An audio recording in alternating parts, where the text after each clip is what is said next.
Volleyball history, rules and regulation, court dimension, officiating, and game.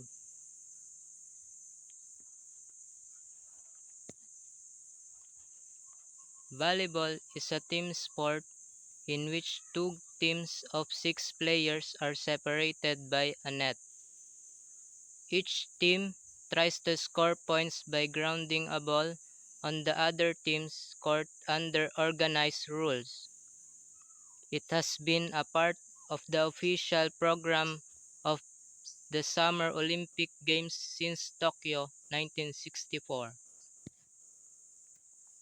History of volleyball. Volleyball was invented in 1895 by William G. Morgan, physical director of the Young Men's Christian Association or YMCA in Holyoke, Massachusetts. It was designed as an indoor sport for businessmen who found the new game of basketball too vigorous. Volleyball rules and regulations. Number 1. A team consists of 6 players. You must play with at least 5 players, 2 of which must be women, never more than 3 men on the court at a time. This must be called before the game. Number 2.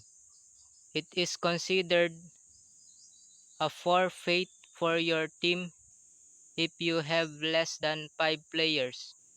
You are welcome to play an exhibition game, but it will count as a loss in the standings, even if the other team agrees to allow you to play with 4 players.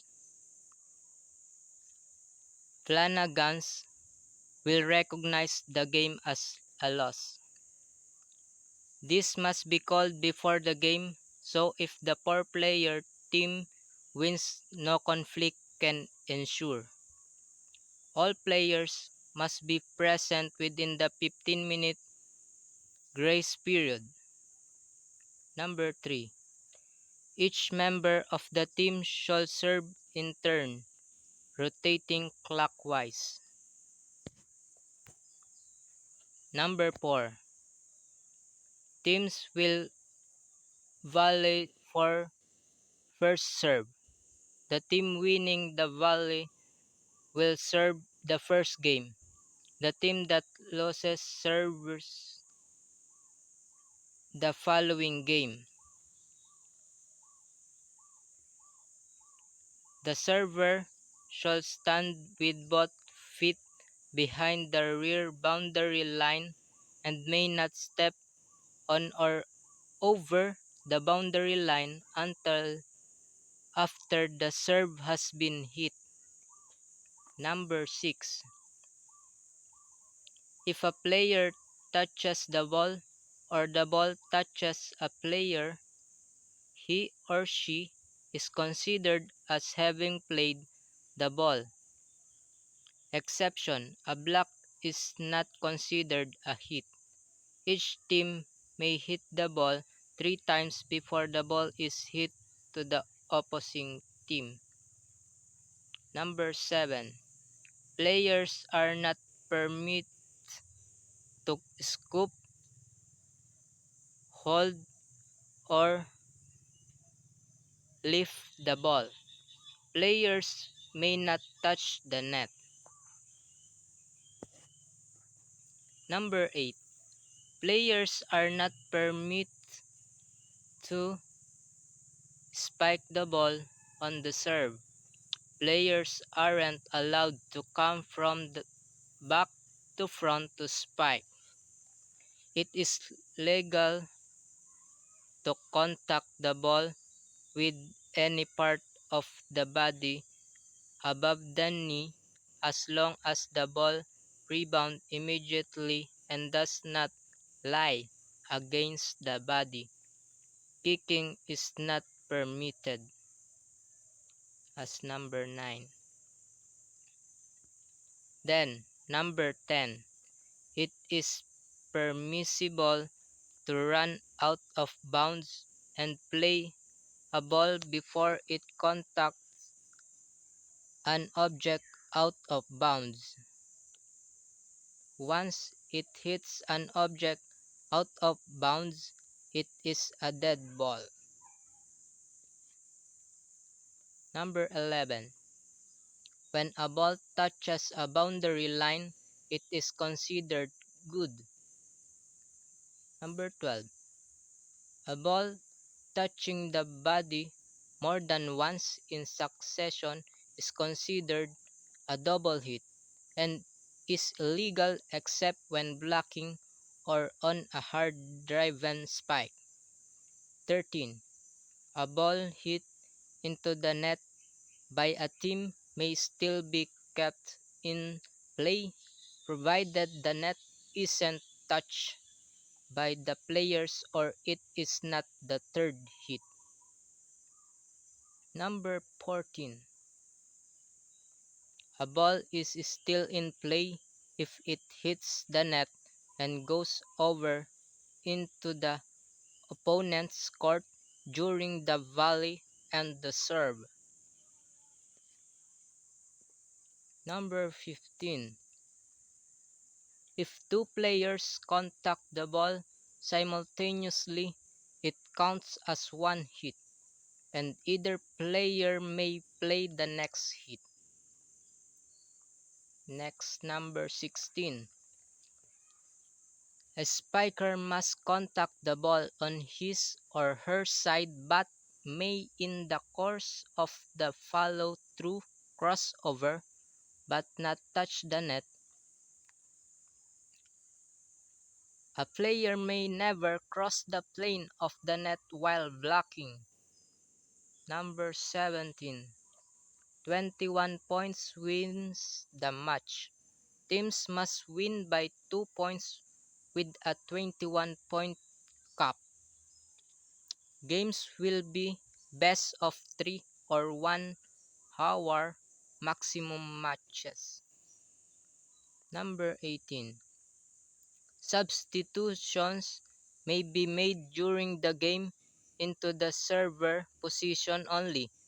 Males must sub for males, and the same for women. Please refrain from utilizing rangers for tournament play. Number 19. Players may cross the center line below the net during play provided that this not or does not interfere with the opponent's play. Number 20. Players are not permitted to walk on the court while another game is taking place. If a game is running late, you may ask the team how much time they have left. If you feel it is running unreasonably late, please find a volleyball coordinator and he or she will address the issue. Number 21. All team names should be fun and good sports. Flanagan's has the right to ask any team to change names should we feel it is inappropriate.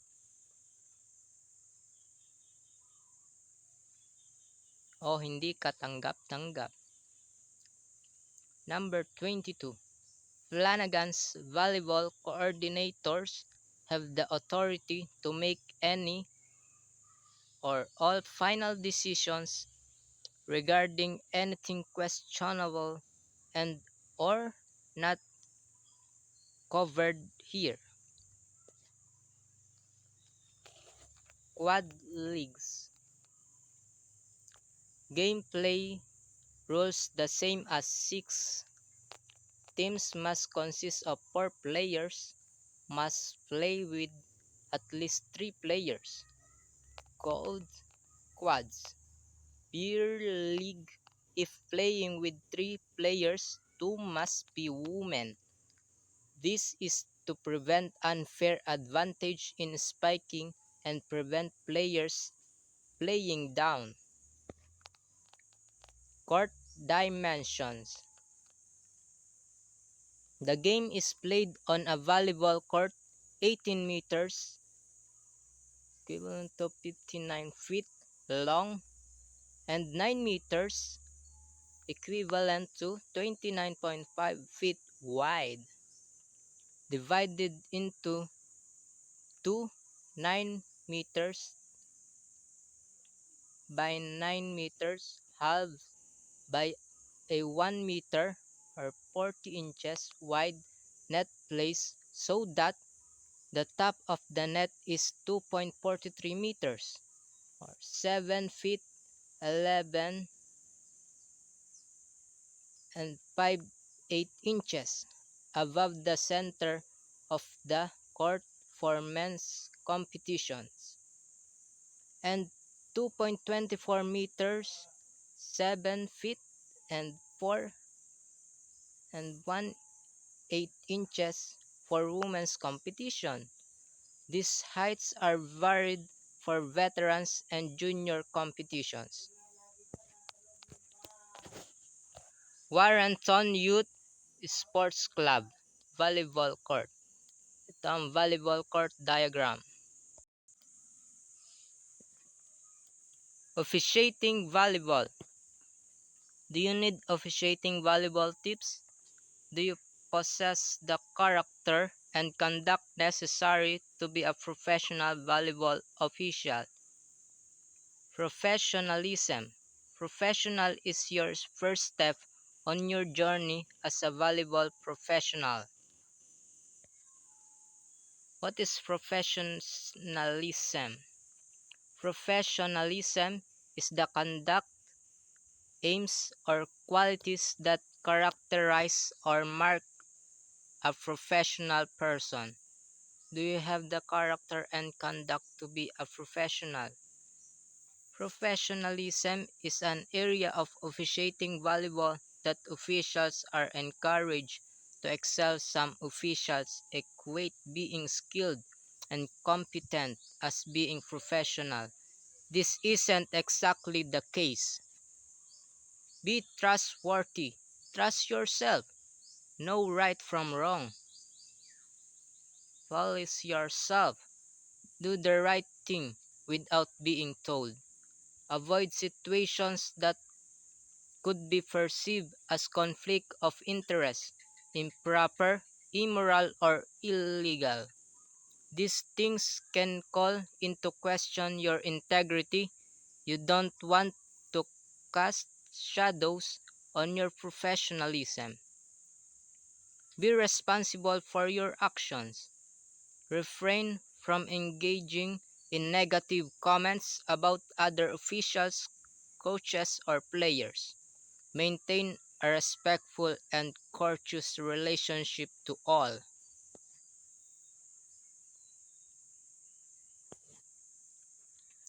Are you dependable or officiating volleyball? The volleyball community relies on you to follow regulations, protocols, and procedures. Be a team player. Be willing to go above and beyond the call of duty. Get the task done and do it right. Do you know how to handle unusual situations? Be on time. Show up for your matches and be mentally prepared with the proper uniform and equipment. Keep your word. Once you commit to an event, follow through with this commitment. Don't look for a better assignment.